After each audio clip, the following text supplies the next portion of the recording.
And of course, we was watching the Spain-Germany game there, 1-1. After seeing all the teams so far, anyone standing out so far for you, pal? We have to say, I think Brazil everybody thought they would look great, didn't they, going forward, which they do. Richarlison getting him a couple of goals as well.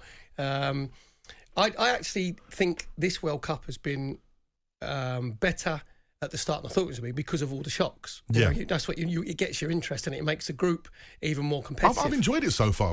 Overall, as a competition, I've really enjoyed sitting there watching even some of the lesser games that you would think. Some of the earlier games had a bit of a sort of a testimonial sort of feel about it, didn't he? Obviously with the crowd, because it's not obviously a country that's got a football like history and tradition, so it's not it's not as fervent as what a World Cup. But I think that it'll be a slow burner as it has been. And we're watching Germany today and thinking, right, there you go. Now we have a real smile on your face, don't you? Think, that's how any one of the big boys, bite the dust. And Germany do what they always do. They always find a way. Obviously, full crew coming on, and brilliant goal, wasn't it? Like he's finished, bossed it like number 9, and took the ball off his teammate. Yeah, and I think we're going to talk to Kevin Hatchard later on. Obviously, our European expert, and he's like a late developer, isn't he? Because he's only like 29. I think he's got three games, 2 goals, played for Werder Bremen. He's had a good start to the season. So, I just think it's great as well when you wake up. Sometimes you think if you've got the day off and you go, what, really? 10 o'clock kickoffs in the morning, then 1 o'clock, 4 o'clock, and then 7, it'd be too much. Actually laying in bed watching a game of football. It's good. And I say to Mrs., I'm really sorry, I'm doing research here. Yeah. We got the way out. I've got to watch it. I'm doing research, love. Absolutely. We're going to be speaking to our talkSPORT African football expert as well, Kweku Afari, later on. That game, Belgium against Morocco, a shock defeat for Belgium.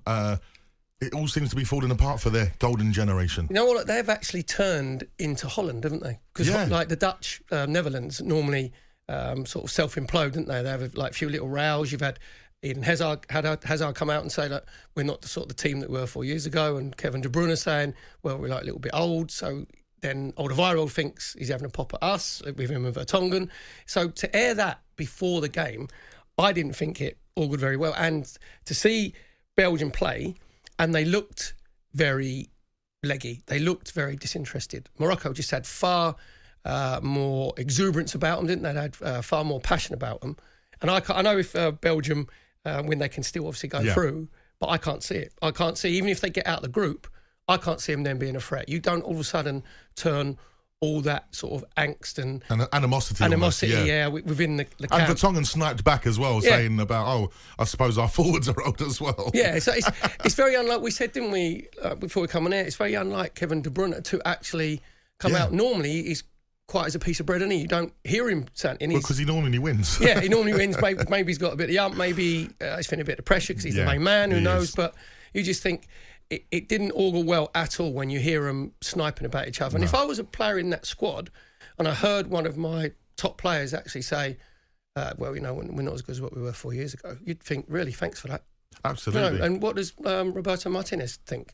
Surely, as a manager of any stature, you tell your players, I don't care how good you are, if you're a star player, keep it in the dressing room, chaps. If you're going to have a row, keep it in here. Yeah. And finally, of course, we saw some history being made for the first Canadian World Cup goal for the men's team. I thought I was going to see another shock there, but Croatia come back and showed their greatness. And Luka Modric just doesn't matter what age that man is, he's just still the guy. Yeah, I think what happened with Canada, they have a lot of enthusiasm, but then when Croatia got into their rhythm, their passing moves, obviously Kovacic was excellent, when Modric was excellent, Kramaric was getting his couple of goals. Then Canada started getting a bit disjointed. And when you have that step up, then Croatia they just picked them off, because they realise when you're playing with half hour to go, you realise that the team is a little bit leggy. Yeah. In the end, Croatia end up like comfortable winners. Absolutely. Right. Tonight we're going to look ahead towards England against Wales on Tuesday. And the changes that could be possibly made. We've been speaking off air as well about former England striker Alan Shearer. He had some comments to be made of who he'd like to see rested, and I know a lot of the callers as well. 03717 223344. We want to hear from you guys of what changes you would make. Perry, you're the manager against Wales. How do you approach that game? Well, there's one change that I wouldn't make, would be resting Harry Kane, because I couldn't believe, I was gobsmacked when I read that Alan Shearer come out and said, well, he thinks Harry Kane looks a bit leggy, obviously against USA, which everybody looked leggy. Do you know what I mean? It was a performance where everybody was well below par. And I imagine if the manager coming to Alan Shearer when you're in a major tournament and you haven't scored in the first 2 games, you've obviously got Kane got a couple of assists, obviously against Iran. Then the manager coming to you and saying, I think I'm just going to ease you out of this one. Obviously, I'm going to save you for like the knockout rounds. Because Harry Kane, and Alan Shearer should know this being one of the all-time great goal scorers, the all-time greatest goal scorer in obviously the Premier League, that a centre forward, you only need a goal. You need a goal, and all of a sudden you get that zip back, you get that half a yard to a yard of sharpness back. So it's one game that Harry Kane will be desperate to play in.